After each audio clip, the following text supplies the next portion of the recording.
ছোট্ট ভিডিও তোমাদের সাথে আমি শেয়ার করব। আর টাইটেল আর থাম্বনেল দেখে বুঝতেই পেরে গেছো যে আজকে আমার মেয়ের বার্থডে। আর তোমাদের কাছে একটাই প্রার্থনা যে আমার মেয়েকে তোমরা সবাই একটু প্লিজ আশীর্বাদ করো যাতে ও মানুষের মতো মানুষ হয়। জানি না কতটা ও নিজের জীবনে এস্টাবলিশ হতে পারবে, কিন্তু আমি যেটা চাই সেটা হলো ও যাতে মানুষ হয়, সত্যিকারের মানুষ হয়। তাই তোমাদের কাছে এটাই প্রার্থনা করি, তোমরা ওকে আশীর্বাদ করো যাতে ও সত্যিকারের একটা মানুষ হয়ে উঠতে পারে। মা হিসেবে চেষ্টা করি যে ওকে উপযুক্ত শিক্ষা দিয়ে ঠিকঠাকভাবে মানুষ করতে। চেষ্টা তো করে যাচ্ছি, কিন্তু আমি শেষমেশ পারবো কি না সেটা বলতে পারছি না। আর আজকে সকাল থেকে ব্লগটা শুরু করিনি, খুব একটা সকাল থেকে শুরু করিনি। আর তার সাথে আজকে ছিল গণেশ পুজো, তা বাড়িতে যেহেতু গণেশ আছে, তা হাজব্যান্ড পুজো দেবে আজকে, গণেশ পুজো। এখানে মেয়ে মালা পরিয়ে দিচ্ছে, কারণ ওর খুব ইচ্ছা হয়েছে যে ঠাকুরকে মালা পরাবে। আর এখানে পুজোটা দেখো কমপ্লিট হয়ে গেছে। আজকে শনিবার, আর হাজব্যান্ড যেন ওই শনিবার দিন বাড়ির পুজোটা দেয়, তাই ওই বলল যে ও বাড়ির পুজোটা দিয়ে দিয়েছে আর আমি যাব মন্দিরে, যেহেতু সামনেই মন্দির রয়েছে। আর এরকম শুভ দিনগুলোতে আমি মন্দিরে গিয়েই পুজো দিয়ে আসি। আর ছোট থেকে, মানে আমার মেয়ে যবে থেকে হয়েছে তার পরের বছর থেকে, ফার্স্ট বছর থেকেই শুরু হয়েছে আমার মন্দিরের প্রত্যেক জন্মদিনে পুজো দিয়ে আসা। আর এখানে দেখো মন্দিরে আমি চলে এসেছি, এখানে আমি পুজো দিচ্ছি। তার আগে বাবার মাথায় আমি জল বেলপাতা দিয়ে দিয়েছি, কিন্তু সেটা আর শেয়ার করিনি, কারণ পুজো দেওয়ার সময় ভিডিও করা আমার ঠিক পছন্দ হয় না। আর এখানে বাবার মন্দিরের পেছনে আছে মায়ের মন্দির, তাই এখানেও আমি একেবারে পুজো দিয়ে নেবো। এখানে ঠাকুরমশাই বসে পুজো করছে, আর আমার মেয়ের হাতে মোবাইলটা ছিল, তা ও ভিডিওটা করছে।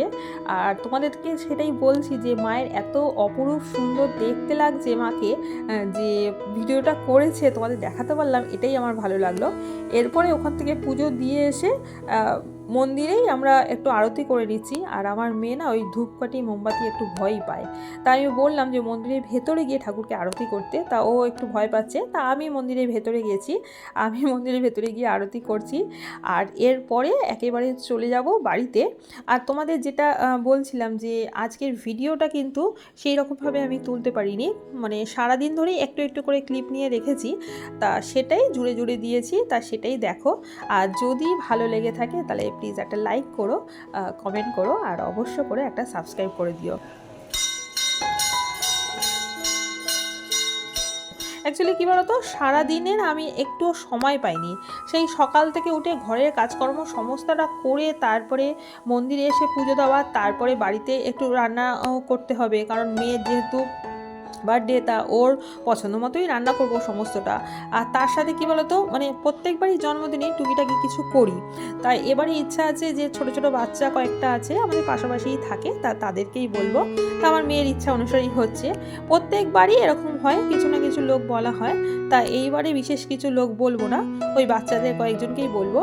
আর ওদিকে মন্দির থেকে এসে এখানে আমি বসিয়ে দিয়েছি পায়েসটা আমার মোটামুটি তৈরি হয়ে গেছে। এরপরে একটার পর একটা রান্না করব, যেগুলো আমি তোমাদের সাথে কিছুই শেয়ার করতে পারবো না। আর পুরো রান্নাটাই হয়েছে আজকে আমার মেয়ের ইচ্ছা মতো হয়েছে, ও যা খেতে ভালোবাসে তার সেটাই রান্না হয়েছে। আর এদিকে দেখো আমার দুপুরের রান্না কমপ্লিট, আর তার সাথে মেয়েকে দুপুরের খাবারও দিয়ে দিয়েছি মেরে একবারে। ছোট্ট একদম আয়োজন। তা মেয়ে যেটা বলেছে সেটা হলো সমস্ত রকম ভাজাগুলোই খাবে। আমি বলেছিলাম 5 রকম ভাজা, তা ও বলেছে না, ভেন্ডি ভাজাও করবে, সমস্ত রকম ভাজা। আর ওর রান্নার মধ্যে মাছ যাতে না থাকে, ও যেহেতু মাছ খেতে একদমই ভালোবাসে না, তাই মাছটাকে বাদ দিতে বলেছিল। কিন্তু মাছ শুভ বলে আমি একটু মাছ ভাজাই করে দিয়েছি, কারণ মাছ খাওয়া ভালো। আর এখানে ওর মতনই ওকে করে দিয়েছি। এরপরে আমরাও খাওয়া দাওয়া করে নেবো, তারপরে ওই আমি একটু রান্না করব, আর তার সাথে সাথে ঘরটাকেও গোছাবো।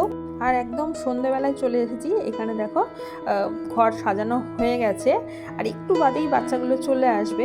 তার আগে ভাবলাম যে একটু তোমাদেরকে দেখিয়ে নিই যে ঘরটাকে কীরকমভাবে সাজিয়েছি। তা প্রত্যেকবারই কিছু না কিছু দিয়ে সাজাই, তা এবার হচ্ছে আমার মেয়ের ইচ্ছা এরকম কালো আর গোল্ডেন কালার দিয়ে সাজানোর।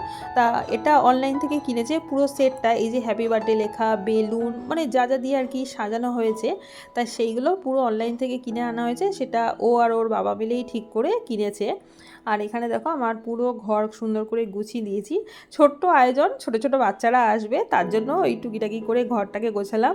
আমরা তিনজনে মিলে যেটুকু পেয়েছি সেটুকুই গুছিয়েছি।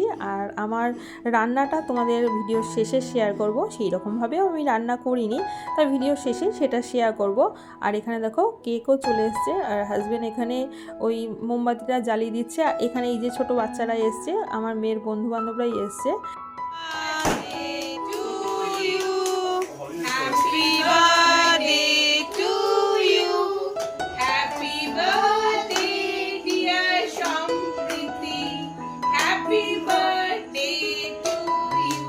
কেক কাটিংয়ের পর্ব এবার শেষ। আর এরপরে মেয়ে সবাইকে কেক খাইয়ে দিচ্ছে।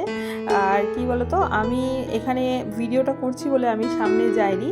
অ্যাকচুয়ালি আমার না এই ভিডিও বা ফটো তোলার অত নেশা নেই যে সামনে গিয়ে দাঁড়িয়ে পড়বো, ফটো তুলবো বা ভিডিও করব। এটা আমার খুব একটা যে ভালো লাগে সেটা নয়।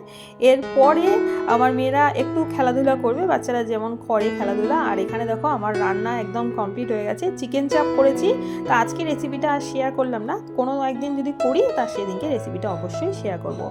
আর এরপরে হাজবেন্ড চলে গেছে বাচ্চাদের জন্য বিরিয়ানি আনতে, কারণ বিরিয়ানিটা আমি বাড়িতে করিনি। আর এখানে আমার মেয়েরা হচ্ছে একটু খেলাধুলা করছে, আনন্দ ফুর্তি করছে। আর এরপরে আমি আর ভিডিও আমি তোমাদের সাথে শেয়ার করতে পারবো না, কারণ ভিডিও আমি তুলিনি। কিছুক্ষণ আগে আমার একটা দুঃসংবাদ আসলো, যার জন্য আমি আর ভিডিও করতে পারলাম না। তো আজকের মতো টাটা, বাই, ভালো থেকো, সুস্থ থেকো।